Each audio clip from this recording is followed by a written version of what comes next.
ও আমার ছেলে, ওরে আমি পাইনি। ও ওই থেকে ফোন দিছে আমারে, এখন নাম্বার দিয়ে রে ওরে যাই আনা লেগে যাই দিয়ে মারধর করছে। আমি গেলে পরে আমার সহ মারধর করার চেষ্টা করছে তারা।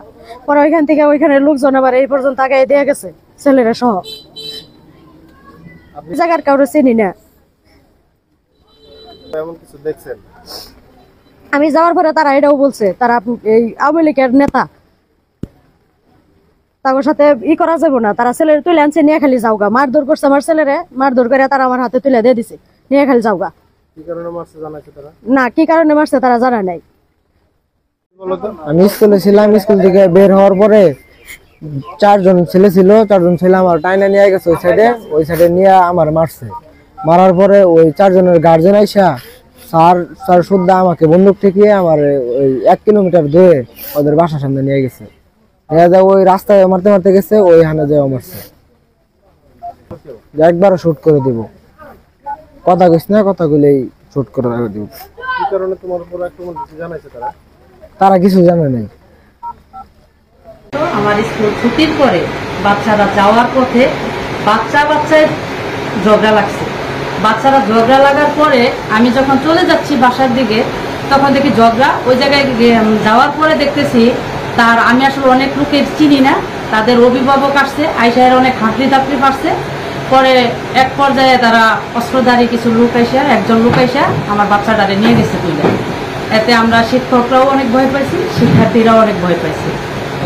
কোন গুলি ফুটাইছে এইখানে? গুলি মানে উপর দিকে একটা টান দিছে, আমি এটা দেখছি আমার সামনে।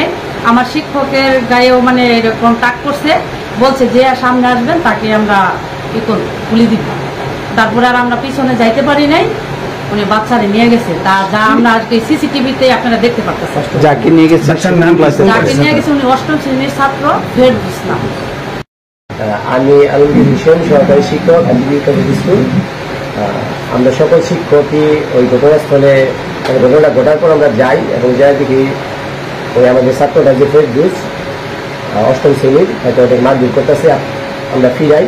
তারপর ওই যে ছেলের সাথে ঝগড়াটা হয়েছে আর কি, তার একটা চাচা এসে এবং তার চাচা এবং হচ্ছে তার বাবা আর কি আসার পরে ছেলেটাকে মার দিছে, অনেক মারছে আর কি। মারার পরে আমরা অনেক ফিরাইলে তা তখন পারে নাই, মানে নিতে পারে নাই। তখন তারপর তার অস্ত্র ঢুকেছে, অস্ত্র ঢুকে আমাদের বড় দেখাইছে এবং ফায়ার করার চেষ্টা করছে। বলছে আমার 2 স্যার ছিল, লাভলু স্যার এবং হচ্ছে রুবেল স্যার, তাদের বুকে ওই যে পিস্তল আপনি ঠেকাইছে আর কি, যে সামনে আসবেন বা ফিরাইতে আসবেন আমরা তাকে গুলি করবো। তখন সবাই সরে গেছে ওই জায়গায় থেকে, পরে সেই জায়গায় মাত্র নিয়ে চলে গেছে। এটুকু আমরা দেখছি। লাভলু স্যার নাবিল মাহমুদ। আজকে হাজিপুর ক্যাডেটের ঘটনা আপনারা স্কুলে 8ম শ্রেণীর ছাত্রের ঘটনা আপনারা অবগত হয়েছেন। আমি এবং আমার বোন স্কুলের প্রতিষ্ঠানের যে ছাত্র ফেরদৌস আমাদের অপহরণ হয়েছিল, আমরা দুজনে বিভিন্নভাবে তৎপরতা চালিয়ে আমাদেরকে ওনাকে অপহরণ থেকে উদ্ধার করতে সক্ষম হই। আমি উপজেলা প্রশাসনের কাছে, বিশেষ করে পুলিশ প্রশাসনের কাছে অস্ত্র উদ্ধারের জন্য বিশেষভাবে আহ্বান জানিয়ে এবং সন্ত্রাসীদের শাস্তি নিশ্চিত করার জন্য আহ্বান জানাচ্ছি। সবাইকে ধন্যবাদ। আসসালাম।